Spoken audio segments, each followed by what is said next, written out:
लाड़ जे लाखीणे शहर कड़े गंवर खां तमाम भलोड़ लेखक साईं इब्राहिम शाह जी लिखियल खूबसूरत तहरीर।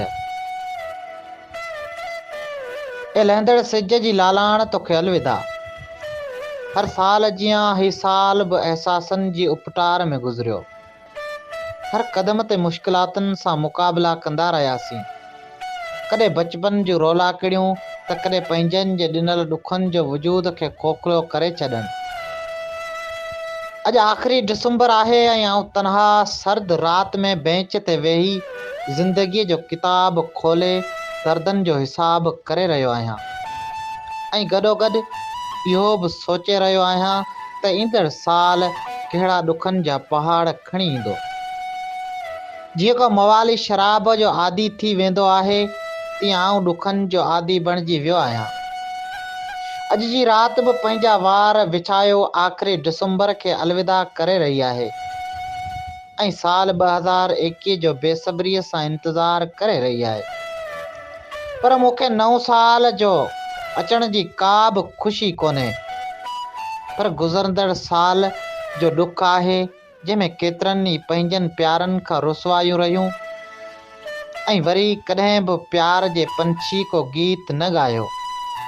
हा, नई वरी का शेख अयाज़ जी शाइरी पढ़ी गुलाबनि जे टारियुनि ते वेठल प्यार जूं बुलबुलूं ओचितो उॾामी वयूं। मूंखे नीरे नगर जो मुसाफ़िर बणाए वयूं।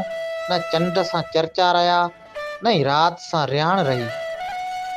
विछोड़नि जा वरलाप वजूद खे एॾो ई जीअं खाइण लॻा आहिनि।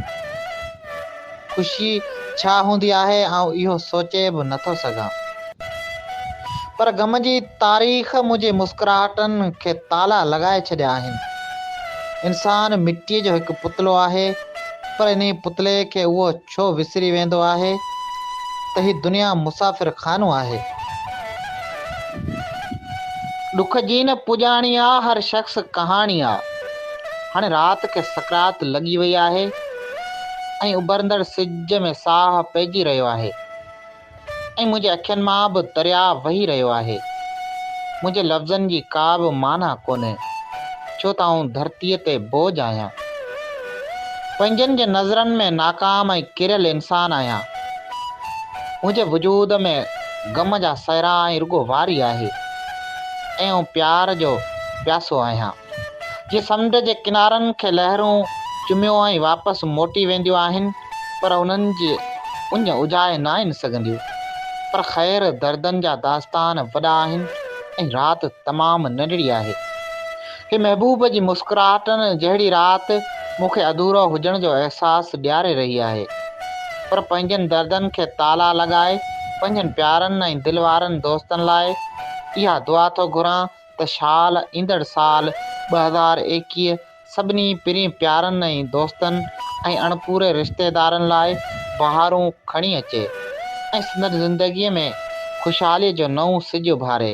सभिनी दोस्तनि खे नओं साल मुबारक हुजे।